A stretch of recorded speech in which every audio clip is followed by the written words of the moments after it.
me toca revisar pues un estudio de cartografía desde el siglo XVI al XX prácticamente. Reviso muchísimos documentos y materiales gráficos para explicarme las fortificaciones de Veracruz, y entonces lo que veo es que todo el tiempo hay todos los marinos, el registro de los marinos, todas estas batimetrías hablan de los peligros del puerto. Entonces, ¿por qué se hace un puerto como el de San Juan de Ulúa a pesar de estas peligrosas condiciones fisiográficas del lecho marino, lo bajo del litoral, los fuertes vientos del norte y el clima tan difícil de predecir?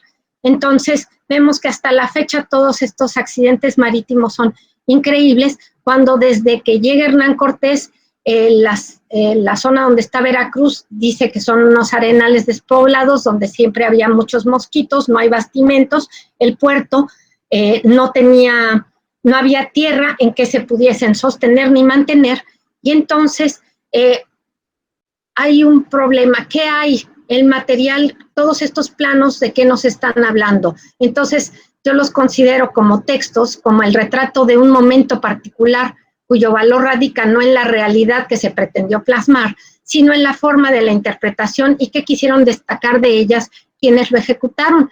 Entonces, este estudio me permite ver que hay cambios en las técnicas de representación, en los cambios del lenguaje técnico que se lleva a cabo en los mapas, las diferentes escalas y sistemas de medidas que nos llevan a un avance tecnológico, a la temporalidad por el uso de códigos, la presencia del ejecutante, pero sobre todo nos hablan de este imperio español extendido como una fuerza global, y en su estrategia para unificar la defensa de sus territorios, crea un sistema de fortificación abaluartada tanto para las defensas contra la piratería y los conflictos bélicos. Pero lo que también se ve es que estos hermosos planos y proyectos de fortificación, al estudiarlos, pues no se reflejan así de bonitos en la investigación documental. Hay un desfase. Los proyectos entonces los consideramos como arquitectura con independencia de la obra, debido a que el proyecto tiene un valor especulativo y una reflexión que la presencia física de la obra no lo anula. Esto quiere decir que hay una arquitectura proyectada, que es donde se manifiestan los presupuestos para llevarlos a cabo con las necesidades reales, y la otra es una arquitectura construida, que es lo que se efectúa de gastos y lo que realmente está. Entonces, hago esta división entre lo que hay propuesto y lo que hay construido, y lo que vemos es que desde el principio la monarquía está en problemas financieros y encuentra la manera de responder a los reclamos de seguridad de los habitantes a través del control fiscal y de un control simbólico. Y logra que los habitantes paguen sus propios sistemas defensivos. Ya desde diciembre de 1529 se le comunica a Rodrigo de Albornoz, que es el contador de la Nueva España, la necesidad que tiene la corona para afrontar las guerras defensivas en Europa, la entrada de los turcos en Austria, en Hungría y en España, y los continuos ataques de los moros de África a las costas de Granada y de otras zonas de Andalucía. Y se ha acordado pedir prestado a los particulares el dinero que puedan dar al presidente de la Audiencia de México en pesos oros. Igualmente, el primer muelle que se hace en San Juan de Ulúa desde 1535 es con dinero de impuestos de 1 peso de minas por cada tonelada de ropa y otros por cada pipa de vino que llegara al puerto. Vemos que de alguna manera San Juan de Ulúa se constituye como principal puerto porque no hay entre la costa de Coatzacoalcos hasta Pánuco ningún puerto que pueda servir de abrigo, no hay bahías de bolsa, y entonces con sus 6 metros de profundidad, a pesar de los arrecifes, San Juan de Ulúa se constituye como el principal puerto, pero es muy pobre. Luego del ataque del pirata de John Hawkins en 1568, se pone en evidencia la vulnerabilidad del puerto más importante de la Nueva España. Se generan proyectos como el de Cristóbal de Erazo en 1570, son muy bonitos, inclusive para hacer un asentamiento en mismo San Juan de Ulúa, pero vemos que para 1550 y 60, el 99% de las mercancías que llegan a Nueva España es a través de San Juan de Ulúa. Cuando llega Antonelli en 1590, se sigue llevando todo a la Antigua. Se tarda 6 meses el trasiego de las mercancías. Hay años en que no llegan las flotas porque es muy difícil construir y hacer vida en esta zona. Se hacen proyectos, como les digo, el de Antonelli, hermosísimos, con una nueva ciudad, con fortificaciones. Se hacen proyectos como una aduana, que es gigante. Hemos hecho el cálculo. Esto abarcaría, esta aduana de 1586, abarcaría 2 manzanas de la actual ciudad. Sin embargo, vemos que antes de que se cambie la ciudad, ya la aduana está funcionando y era un solo jacal de madera reciclada y contaba con espacio suficiente para almacenar la ropa, pero tenía que irse mirando en edificar en forma lo trazado. Sin embargo, no se va a hacer. Se hacen proyectos para resolver el problema de espacio y disminuir el pago de avería, como este de 1608, en lugar de la otra tarazana, este es de Antonelli. Sin embargo, la documentación vemos que lo que nos revela es un difícil manejo de la administración, los conflictos o complicidad entre ingenieros y oficiales reales, la burocracia que se media entre cada obra y la falta de control fiscal sobre las mercancías que se trasegaban en el puerto. Las cartas al rey de los oficiales reales sobre su buena administración en la Real Hacienda, testimonios o declaraciones de los maestres de los navíos ante los oficiales reales de Veracruz sobre los abusos del castellano en el puerto de San Juan de Ulúa, o sea, todos se quejan de todos, y la Audiencia de México envía cédulas reales al puerto para que el alcalde mayor no visite los navíos hasta que no lo hayan hecho los oficiales reales, y para que el escribano de los registros no los entregue a los maestres de los navíos sin la firma de dichos oficiales reales. O sea, todo es pues, todos quieren evadir impuestos y todos quieren meter la mayor cantidad de mercancías que se pueda. Entonces, vemos que ya han pasado más de 150 años de la presencia hispana en San Juan de Ulúa, pero las construcciones siguen siendo de tablas, a excepción del muro y torres que servían al amarradero. Estos son los proyectos que aquí nos damos cuenta de cómo lo que realmente está en los registros arquitectónicos de los ingenieros que llegan a fortificar y de sus obras que no se acaban. Entonces, para 1679 la ciudad cuenta con solo 1,000 habitantes, la mitad de ellos negros, pero luego del ataque de Henry Morgan a 2 fragatas del comercio del puerto de San Francisco de Campeche en 1661, el gobernador de Veracruz, don Fernando de Solís y Mendoza, consideró necesario implementar un plan de fortificación para darle mayor seguridad al asentamiento.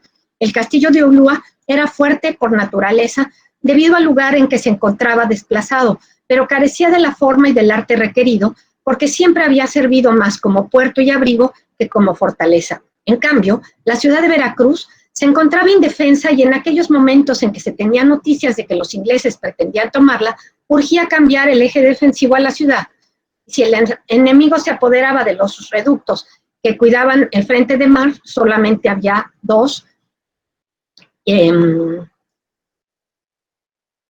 puerto de Ulúa quedaría incomunicado. Para don Fernando de Solís, la importancia de Veracruz no era solamente económica, también tenía una gran carga simbólica por ser el punto de partida de la expansión del Evangelio a la Nueva España, y tanta honra no era representada por la endeble valla que defendía la ciudad y a la que pomposamente se llamaba muralla, la cual cuya estacada estaba deshecha y se carecía de ella todo el lado de la playa, justo donde más se necesitaba. Con los piratas rondando el Golfo de México, pidió recursos a los vecinos y capitanes e hizo algunas reparaciones de urgencia, tanto a los baluartes como a algunos tramos de muralla que se habían perdido. El remiendo de la estacada se logró utilizando los mismos palos rescatados de la arena que los cubría, y muy pocos fueron adquiridos de nuevo. La mano de obra fue proporcionada por otros vecinos, soldados, prisioneros y forzados de la fortaleza de San Juan de Ulúa, debido a que el poblado se encontraba con notable soledad ante el temor de las hostilidades del enemigo que acechaba la costa.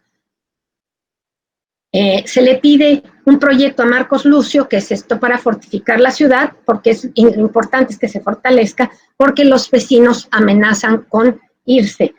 Este ingeniero dice que no, que las obras que hizo Bot realmente 30 años atrás estaban en ruinas, los 7 baluartes eran pequeños, sin forma ni proporción, unidos por un muro que no tenía más de 1,25 m de altura y 42 centímetros de anchos, y carecía de los cimientos porque se habían desbaratado, rajado, desplomado o sumergido en la arena, por lo que para darle mayor altura, en algunos tramos se había excavado un foso por la parte de afuera.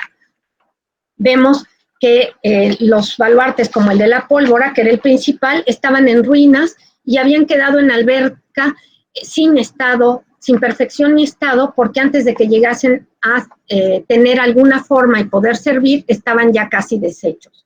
Él proponía hacer una gran muralla de 6 metros de alto con una andén de 1,40 de ancho, que aunque no era lo más practicado y seguro en la ingeniería militar, sería el mejor y se acomodaría mejor al terreno arenoso de Veracruz, que no permitía hacer un verdadero foso. Pero el verdadero argumento era que no solo la muralla daría consuelo y abrigo y protección a los vecinos, también consideraba, al igual que el gobernador, que serviría para que la población no abandonara sus hogares por el miedo al invasor, dejando la ciudad vacía, lo cual sería muy grave, pues si se despoblaba, se pararía el comercio y se iría a pique la economía local, arrastrando el engranaje que daba sustento a la corona. En cambio, al cerrar el recinto, se evitaría que se siguieran defraudando a la Real Hacienda, porque los comerciantes ya no podrían introducir mercancías a la ciudad por cualquiera de los huecos de la muralla y luego venderlas sin pagar los derechos correspondientes. De ahí que su insistencia de amurallar inclusive el frente de mar, las personas y mercancías tendrían que pasar forzosamente por la Real Contaduría, que quedaba junto al muelle, y los que llegaban por tierra tendrían que atravesar por los portillos instalados, dice, para servir útil y económicamente la obra. La construcción se pagaría con dinero recabado de las contribuciones, donativos o arbitrios, o la forma que fuere más suave a todos los partidos. Su beneficio compensaría la inversión y el gasto. Sería tan corto que toda la muralla, baluartes, bóvedas, andén, arcos, cimbras, cimientos y todo lo demás perteneciente importarían 284,384 pesos, que para él pues eran solamente esos pocos dineros, pero es una fortuna para aquella época. Por las mismas fechas, el castellano de San Juan de Ulúa se quejaba con el virrey que los oficiales reales de Veracruz eran los que estorbaban cualquier intento por mejorar las defensas de la ciudad, y por lo interesados que estaban en llevar sus cuentas apartes, no podrían hacer los extravíos de comisos que acostumbraban, y se valdrían de cualquier medio posible para que no se fortificara el asentamiento sin atender a los riesgos que corría la plaza y el reino. Pero el problema es que estos oficiales eran amigos del ingeniero Lucio que estaba haciendo esto. A pesar de los altísimos costos del proyecto, Lucio confiaba en que serían aprobados porque los pobladores, asustados por la posible presencia de piratas, exigirían una mayor seguridad y la muralla se las daría. Por otro lado, el rey, ante la incertidumbre de perder sus caudales por un asalto, al enterarse de la merma de sus ganancias por las defraudaciones al fisco y del posible abandono de la ciudad, que era su llave de la Nueva España, debía dar sin lugar a dudas la autorización inmediata para llevar a cabo la obra, sobre todo si se tenía contemplado pagarla con donativos, contribuciones y nuevos impuestos que no sangrarían el erario público. El ingeniero ganaría de cualquier forma. Al construir la muralla, obtendría los dividendos de la obra y al dejarle solo un paso de entrada al frente de mar y tener mayor control sobre los comerciantes, obligándolos a pasar todas las mercancías del muelle a la contaduría, evitando así el contrabando, garantizaría que los oficiales reales, que eran sus amigos, continuaran llevando la inspección y registro de la aduana, pudiendo dar cuentas a la corona que fueran favorables a sus intereses, como lo dejó demostrado Castrejón. Luego del pirata Lorencillo, la ciudad de Veracruz, en mayo de 1783, con un saldo de 400 muertos y el robo de prácticamente toda la población esclava, se apresuraron realmente a hacer obras defensivas. En abril de 1585, Francisco de Osorio, corregidor de Veracruz, reportaba haber concluido la fortificación, que en ese momento tenía 1,476 metros, 8 baluartes, 3 rellines y 7 cortinas, pero solamente había 100 hombres para cuidarlas y 300 infantes. La población no llegaba a 700 personas. El fiscal que ve la fortificación, que recibe todos los informes de las fortificaciones de Veracruz, dice que realmente son 500 personas las que están en Veracruz, que la plaza es el primer paso y llave del reino, y que el rey ya había ordenado al virrey que se aumentara esa escasa guarnición, pero que no tuviera costos para la Real Hacienda, y que se fueran haciendo las obras que se pudieran en San Juan de Ulúa. Obviamente, pues, no se hace tampoco nada en estos tiempos, y para las autoridades, por otro lado, era infructuoso hacer grandes fortificaciones en una población tan reducida, y las opiniones entre ellos era ver cuál era la estrategia defensiva más conveniente o menos onerosa, y fluctuaba entre si era pertrechar a la Armada de Barloventa o hacer una verdadera fortificación en tierra. Entonces, con el establecimiento de los Borbones al mando y el de la Feria de Jalapa en 1720, aumenta el flujo de capitales en Veracruz, convirtiendo a la ciudad en un enorme almacén que requería modelos efectivos de protección para los habitantes y sus bienes. En un intento por disminuir los sobresaltos de la insegura población frente a un posible robo, en 1726 se buscó a Felipe León Maffei para hacerse cargo y mejorar las instalaciones urbanas. Él presenta varios planos de cómo está la ciudad, y tenemos que para ese entonces ya hay 4 conventos, 2 ermitas, una iglesia, unas 40 manzanas, casi todos encerrados cerca de la plaza principal. Él da los modelos de cómo se está fortificando, y aquí vemos que idealmente la muralla todavía es de palos, pero lo que vemos en estas ilustraciones es que la manera de hacerlo, sin embargo, como se describe, es que cualquier caballo podría remontar estas fortificaciones y entrar por cualquier parte de la ciudad. Con la ocupación de La Habana por los ingleses en 1762, vemos que hay un cambio de estrategia y se crea el ejército, aumenta la inversión en infraestructura y llega mucho más gente al puerto, entonces se tiene que fortificar. Vemos que hay instauración de nuevas estructuras administrativas, la creación del ejército novohispano, la reestructuración del territorio de la Nueva España en intendencias, se generan nuevas élites y se abren brechas entre los grupos de poder. Los funcionarios de todos los niveles buscan una comunicación directa con la autoridad real, y ello reduce los vínculos interpersonales entre colegas y amplía la distancia entre los miembros de otros grupos. Por ejemplo, se escalan se establece una doble escala de promoción para los cuerpos de artillería y de ingeniería, pero también hay conflicto con los ingenieros que ya se están formando aquí en la Nueva España. Entonces, vemos que esta pérdida de la corona sobre la población novohispana y sobre sus propios militares busca acompañar este proyecto con un proyecto ideológico.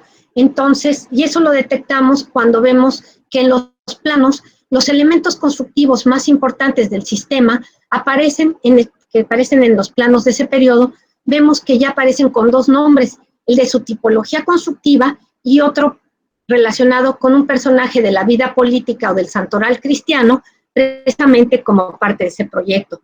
Entonces, vemos que se buscó infundir el culto hacia seres idealizados por medio del uso de epónimos, al otorgar a los baluartes la condición de marcadores toponímicos que sirvieran como referencias espaciotemporales, y se buscó funcionar los conceptos cristianos con las creencias y necesidades locales a fin de disminuir las tensiones políticas y económicas propias del tiempo de guerra y mitigar el efecto de las catástrofes. Vemos cómo estos baluartes que tenían el nombre de los constructores o del lugar en donde estaban, adquieren nombres de Santiago, San José, Santa Bárbara, Santa Gertrudis, San Mateo y la Concepción, precisamente relacionados con las actividades que se hacen los pobladores en diferentes sectores de la ciudad. Veracruz tiene una población mayoritariamente de hombres y altamente jerarquizada. El número de esclavos y castas supera en casi todos los periodos hasta 9 veces a la población europea y criolla. Entonces, ver los matices que hay entre las diferentes clases sociales en la constante demográfica de cada etapa fue lo que nos permitió de alguna manera conocer en parte el funcionamiento de la urbe. Bueno, también las excavaciones arqueológicas que nos dan cómo se da el crecimiento urbano y cómo también hay materiales diferenciados para el uso de las clases sociales. La realización de las obras de fortificación requirió de hombres que se ocuparan de su construcción y luego de la defensa. Los esclavos y afromestizos libres entonces forman el ejército de pardos y mulatos y pertenecer a estas improvisadas milicias blanqueaba su pasado y tal vez constituyó la única forma de elevar su rango social a cambio de un salario que a veces no llegó y del que se debía salir hasta el costo de sus uniformes. Vemos que son 6, 8 meses que no les pagan a muchos y que las familias, los que viven en Veracruz tienen una situación privilegiada porque la familia los ayuda. En el fuerte de San Juan de Ulúa muchas veces no les llegan los alimentos ni el pago.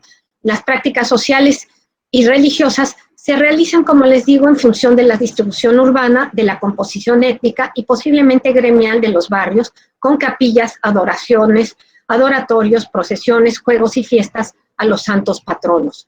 Vemos que esto se está tratando de controlar, pero con eso que nunca tiene dinero la monarquía, empieza a pedir para hacer sus fortificaciones, pues financiamiento y con base a préstamo de las personas y de los comerciantes acaudalados, lo cual también nos mete en muchos problemas y requiere de un diseño de datos duros para ver cómo tiene que organizar a esta población. Entonces vemos que se crea el padrón, el de Revillagigedo, y en él se registra el lugar que ocupa cada persona en el espacio urbano, el nombre, lugar de nacimiento de cada jefe de familia, que permitía detectar a los posibles infieles o la concentración de capital en individuos de diferente nacionalidad, el nombre de cada miembro, su estado civil, el parentesco o condición de servidumbre que lo ligara con el jefe de familia, junto con los datos sobre su ocupación y características de la vivienda. Ofrecía, pues, una radiografía bastante puntual acerca del potencial económico de los súbditos y permitiría rastrear a los descendientes. Este censo también nos sirve a nosotros al son las 4,000 páginas del censo, son vertidas en este planito donde vemos cómo está dividida la ciudad a finales del siglo XVIII, en dónde están los diferentes habitantes, cómo se organizan los barrios, y a partir de ahí también se ve lo de las fiestas populares y cómo está relacionado los nombres de los baluartes con las actividades que realiza la población en estos espacios. Entonces vemos que a partir de 1764 se fueron sucediendo los proyectos, pero los conflictos entre los ingenieros y los funcionarios de la Real Hacienda, a pesar de las estrictas reglamentaciones y disposiciones para la dirección y práctica de la fortificación y edificios militares, provocaron que terminaran por incumplirse las providencias que exigía la seguridad y defensa del país en detrimento de los intereses del rey. Si bien el aspecto y distribución urbana de una ciudad pudo depender del criterio de los ingenieros, la llegada de estos especialistas a lugares como Veracruz, llenos de comerciantes, no fue bien vista por la influencia que podían ejercer sobre las autoridades locales, pero sobre todo por los gastos que implicaban, pues la tercera parte del costo de su manutención y el de los cuarteles que se construían para alojarlos junto con otras milicias debía ser absorbido por las provincias a los que eran enviados. Entonces, creemos que la austeridad del poblado puede deberse al miedo de sus pobladores a ser víctimas de un ataque armado, pero también a poseer habitaciones lujosas. Poseer habitaciones lujosas daba pie a que se les requirieran mayores impuestos, por lo que preferían edificar sus casas con todas las comodidades en lugares más benignos y al mismo tiempo huir del calor del puerto y dejar de patrocinar parte de las obras reales. Los adeudos que tiene la Real Hacienda con los comerciantes por concepto de las rentas de los múltiples inmuebles alquilados para alojar a las milicias y financiar la guerra contra Inglaterra, se pagaron con la concesión, como no se les paga con la concesión de libre comercio reglamentado en 1778 y con la del Consulado de Comerciantes de Veracruz en 1795. Los comerciantes vemos que en poco tiempo consiguieron terminar con el sistema de flotas y elevar el número de barcos particulares que llegaban al puerto. Se incrementa la balanza comercial, se registra un aumento en la población y en las actividades constructivas y se planea una nueva traza para la ciudad. Vemos que los magnos edificios militares como las atarazanas, los cuarteles, el hospital militar, que comenzaron en 1764 desde el principio, quedaron inacabados. Entonces, Veracruz, con este libre comercio, deja de ser un simple lugar de tránsito para convertirse en una verdadera plaza comercial. Pese a tantas obras proyectadas con motivo de una posible guerra, las fortificaciones de Veracruz se modificaron muy poco desde mediados y finales del siglo XVIII. La Guerra de Independencia y el desquebrajamiento del Imperio Español, junto con las terribles epidemias que asolaron el puerto en los albores del siglo XIX, paralizaron toda obra constructiva. Entonces, no sé cómo andamos, pero para concluir, vemos que el sistema defensivo de Veracruz, lejos de reflejar el poder de la grandeza alcanzada por el Imperio Español, plasmó, mediante una arquitectura deficiente e inadecuada, la inmediatez con que se resolvían los problemas para la seguridad del poblado y fue reflejo de las debilidades del sistema financiero español, caracterizado por su enredada burocracia, los altos costos de insumos y transporte, los innumerables impuestos, la falta de métodos efectivos de recaudación, pero sobre todo por la tremenda corrupción permeada en todos los niveles. Los hermosos proyectos para la defensa del puerto, plasmados en planos y documentos, intentaron dar credibilidad a la magnificencia del imperio, pero no se llevaron a cabo más que parcialmente, según la información documental. La realeza ilustrada, a pesar de sus estrategias para acercarse al pueblo, solo logró infundir cierto sentimiento de lealtad y pertenencia entre la feligresía al hacerlo copartícipe de los secretos de la liturgia, de lo que, bueno, ya no hablamos mucho, sobre todo cómo se hace esta cuestión simbólica de los nombres y de las fiestas, con misas, homilías, estampillas en español y con el uso de epónimos como marcadores toponímicos. Los comerciantes y gente adinerada del puerto encontraron en el libre comercio la manera de sacudirse a la monarquía, empleando la infraestructura y milicias al servicio del rey como sus aliados para la emancipación. El estudio de planes y proyectos nos llevó a afirmar que la seguridad de la población se fincó más en una ilusión que en una protección real y que la función simbólica de sus murallas fue lo que posibilitó mantener el control y dar sentido de identidad a una población asentada entre médanos, padeciendo los rigores del clima tropical, sorteando el miedo a las enfermedades y a ser atacada, en donde comerciantes y autoridades hicieron lo propio para conservar y defender el comercio a gran escala, que fue el móvil de su existencia y ha sido el motor del puerto hasta nuestros días. Eso es todo. Vemos que Veracruz no cambia, estamos viendo registros de 1855, la muralla sigue siendo así, estos son dibujos recreados por Casimiro Castro, no es que estuviera así de hermosa la muralla, se recrea también en estos hermosos dibujos de mitad del siglo XIX, pero nos permiten ver que la traza urbana no se cambia, el modelo ilustrado que se plantea hacer a finales del siglo XVIII no se lleva a cabo, y que para estas fechas, también para 1850, todos los edificios reales están en ruinas, la muralla está remendada con tablones de las mercancías que llegan, y que todavía para finales de 1878 la ciudad conserva esta traza de finales del 18. Vemos que Bourdieu nos dice que el poder simbólico es, en efecto, ese poder invisible que no puede ejercerse sino con la complicidad de los que no quieren saber que lo sufren o que lo ejercen. Entonces, me parece que es todo. Me apuré bastante, creo que no me pasé. Muchas gracias, Judith, por la erudita presentación. Tal como hicimos con la ponencia de Alfredo, podemos dar paso a preguntas puntuales directamente relacionadas con el tema, sin que por ello tengamos que reducir el debate al final. Entonces, si hay preguntas precisas, pues es el momento para dirigirlas a Judith. Quería felicitar a Judith por su exposición y simplemente preguntarle, o sea, es que es maravilloso cómo ha desarrollado, cómo hemos visto crecer la ciudad alrededor de sus fortificaciones durante tanto tiempo. El conocimiento que tiene es magnífico sobre Veracruz, pero yo quería preguntarle si ya tiene patentado el modelo de desarrollo para aplicarlo a otras ciudades, porque me ha llamado muchísimo la atención para hacerlo tal cual. Por ejemplo, en el caso de Santa Cruz de Tenerife, en las Islas Canarias, es un caso muy semejante, y sin duda hay muchos otros. La verdad es que, claro, yo creo que con esa profundidad difícilmente, pero en cualquier caso felicitarla y decir que a lo mejor lo tomamos como referencia para futuros estudios sobre otras poblaciones semejantes. Muchas gracias. Sí, pues muchas gracias.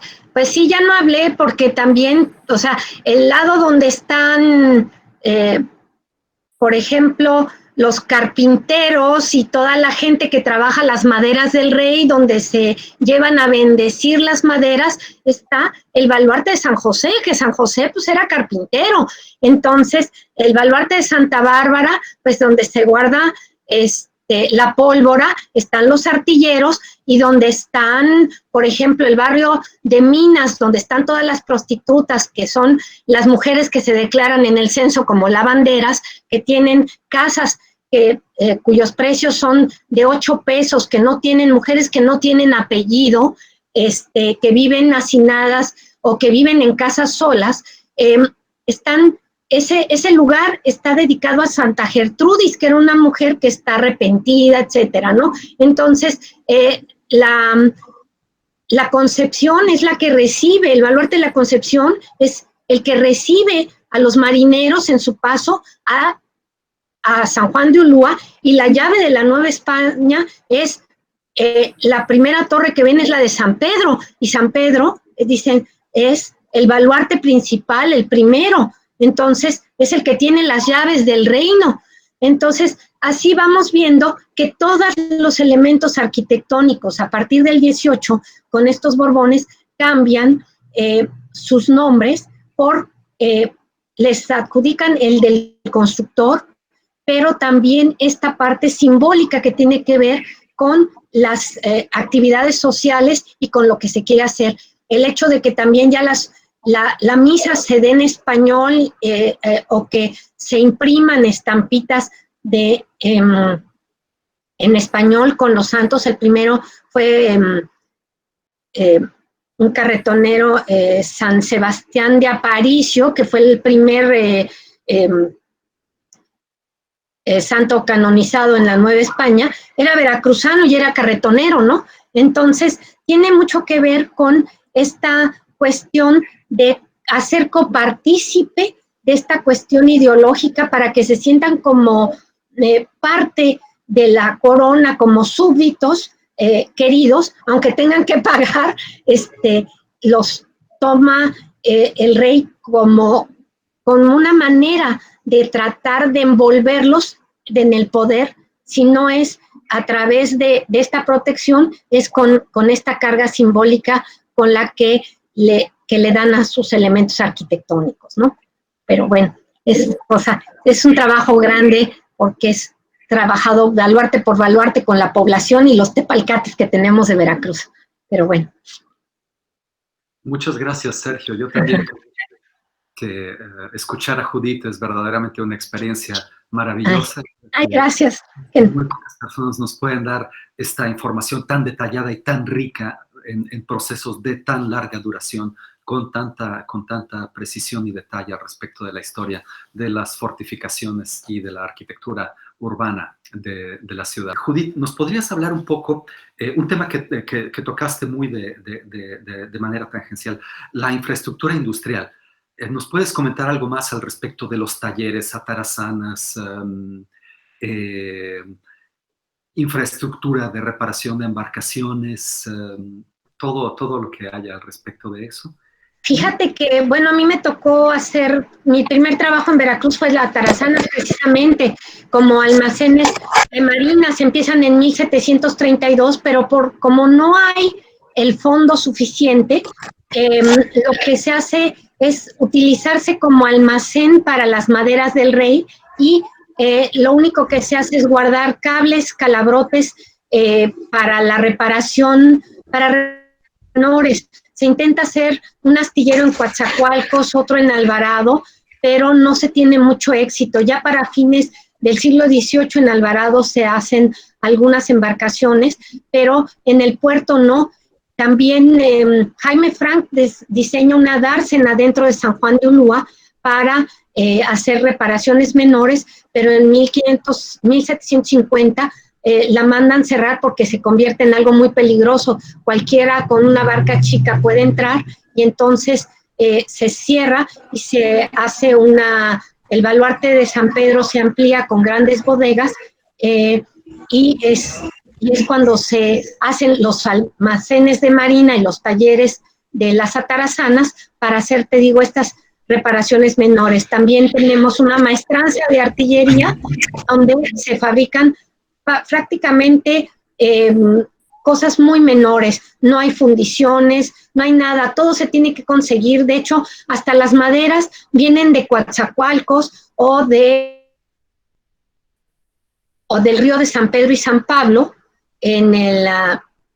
cerca de Pánuco, porque no hay madera en las regiones.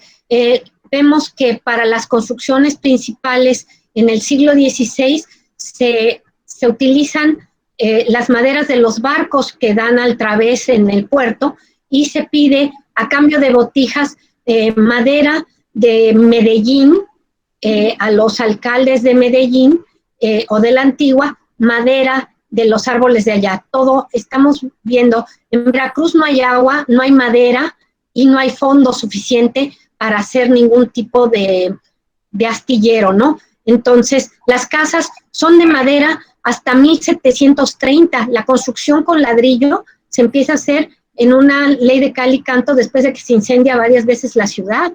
Entonces, hay muy poco. Lo que sí tenemos es gente que hace velas. Aquí hay mucha gente que traen lienzo Rouen de Francia. Dicen, Rouen debe ser de Rouen, de la parte norte de Francia, para... se compra cera en Campeche para encerar, se mandan traer agujas en las atarazanas, todos los insumos que hay de atarazanas son para darle a la gente, son principalmente hombres los que se dedican a hacer velas para los barcos y aquí se hacen reparaciones o se hacen las velas y se enceran, se cosen y se trae cáñamo, se pide el cáñamo de La Habana, hasta con años de anticipación, porque también tenemos el enequén que viene de Campeche, pero dicen, no queremos cables ni calabrotes que vengan con enequén de La Habana, de Campeche. Necesitamos que se hagan en La Habana con cáñamo, porque los de enequén se pudren rápidamente. Entonces, pero los pedidos tardan más de un año en aprobarse y como en 2 años en surtirse. Bernardo de Horta, que era el jefe de la Marina de Barlovento y el cuidador de atarazanas, también da relaciones muy precisas de todo lo que se tiene que tener en estos edificios y ahí nos enteramos de todo lo que supuestamente deberían tener los almacenes de Marina, pero también de todo lo que falta, de todos los insumos que faltan, y ahí vemos que también los aljibes, dice que se hagan en partes altas porque no se puede excavar, sin embargo encontramos aljibes bajo tierra, ¿no? Entonces, te digo, es mucho lo que hay en el papel como solicitudes, pero la realidad es otra, lo que nos está hablando la relación de los oficiales, nos dicen que hay muchas cosas. Tengo un trabajo buenísimo tengo muchas preguntas más. Tengo una hora y media del inicio de la sesión. Bueno. Entonces, debemos pasar a las dos siguientes presentaciones, pero Judith, te agradezco de la corazón que Ay, qué bueno que sí. Gracias a ustedes por haber seguido la sesión. Bueno. Momento. Entonces, tenemos ahora la participación del doctor Oswald Sales Colín de la Universidad Autónoma Metropolitana Campus Azcapotzalco, en México, con el tema del reclutamiento de soldados en Filipinas hacia mediados del siglo XVII. Por favor, Oswald, adelante. Hola a todos. Buenos días aquí en México. Buenas tardes, en donde tengo algunos problemas, no me puedo conectar muy bien, no sé si ustedes me escuchan y me ven. Sí, te escuchamos perfecto. Yo te escucho perfectamente. No te veo, pero te escucho. Hoy no puedo, no sé cómo.